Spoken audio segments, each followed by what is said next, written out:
அமைச்சரவை மாற்றம், அதிகாரிகள் மாற்றம் ஆகியவற்றிற்கு ஆட்சியாளர்கள் எந்த விளக்கமும் தரவில்லை என திமுக பொருளாளர் ஸ்டாலின் குற்றம் சாட்டியுள்ளார். திமுக தலைமையகமான அண்ணா அறிவாலயத்தில் வேட்பாளர்கள் நேர்காணல் கடந்த 22ஆம் தேதி முதல் நடைபெற்று வருகிறது. நேற்று நடைபெற்ற நேர்காணலுக்கு பின்னர் செய்தியாளர்களிடம் பேசிய அந்த கட்சியின் பொருளாளர் ஸ்டாலின், இதுவரை 165 தொகுதிகளுக்கு வேட்பாளர் நேர்காணல் நடைபெற்றுள்ளதாகவும் 3245 பேரிடம் நேர்காணல் நடத்தியுள்ளதாகவும் தெரிவித்தார். அமைச்சரவை மாற்றப்படுவதன் பின்னணி குறித்து செய்தியாளர்கள் கேட்டபோது, பெரிய அளவிலான ஊழல்களை மறைக்க சிறிய ஊழல்வாதிகளை மாற்றி வருவதாக ஸ்டாலின் குற்றம் சாட்டினார்.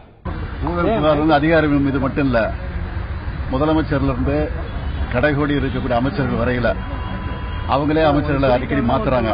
அதுக்கு என்ன காரணம் என்னங்கிறத இதுவரைக்கும் ஜெயலலிதாவும் இந்த ஆட்சியாளரும் விளக்கமே சொல்லல. ஆக அதற்கெல்லாம் ஊழல்கள் தான் காரணம்.